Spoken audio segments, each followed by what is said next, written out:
Die Villa Streeks Weerverslae is 'n projek wat die laaste 2,5 jaar waarmee ons regtig aktief besig is. Maar hierdie projek is gestig in 'n baie langer vennootskap tussen Meta SA, Pessel Instrumente en TerraKlim.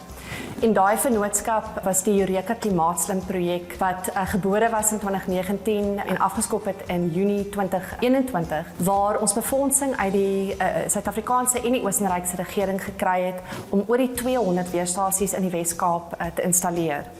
Toe daai projek geëindig het, het ons die Villa Streeks Weerverslae projek begin met die vraag: hoe kan ons hierdie magdomdata wat die Meta SA se netwerk van weerstasies genereer, hoe kan ons dit in die bedryf se hande sit om meer klimaatslim en volhoubare besluite te maak, om daai risiko ook, klimaatrisiko beter te bestuur. Die Villa Regional Weerverslae het 3 kernkomponente. Die eerste bladsy is die streeks weervoorspelling.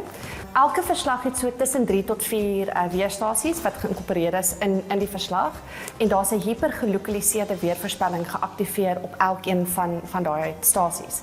TerraKlim trek dan daai data in. Jy kry goed soos temperatuur, humiditeit, ETO, evapotranspirasie vir effektiewe besproeiing, as ook 'n verskeidenheid van ander weerparameters. Dan die tweede bladsy is 'n terugskouing wat ons noem the hindsight table. En dit gee jou die geleentheid om te kyk na hoe vorder jou seisoen of die afgelope 4 weke van jou seisoen, en jy kan dit dan vergelyk met die laaste 5 jaar as ook die 3 en 5 jaar gemiddeld. Die Villa Streeks Weerverslae, ek dink is uniek vir verskeie redes, maar daar's 2 goed wat ek dink pertinent uitstaan. Die eerste is die feit dat baie van die data wat beskikbaar is gebaseer op satellietdata.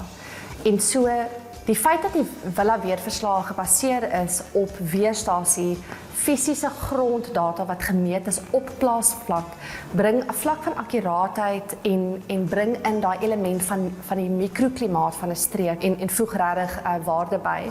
Ek dink die tweede element is die feit dat ons weerverslae het nie net temperatuur of humiditeit of reënval soos 'n gewone weerverslag nie, maar ons het baie spesifieke elemente vir landbou. Evapotranspirasie, daaglikse ETO-lesings wat beter besproeiing inlig, maar ook goed soos 'n optimale spuitvenster. Wanneer is dit geskik in die week wat kom om te spuit of nie te spuit nie?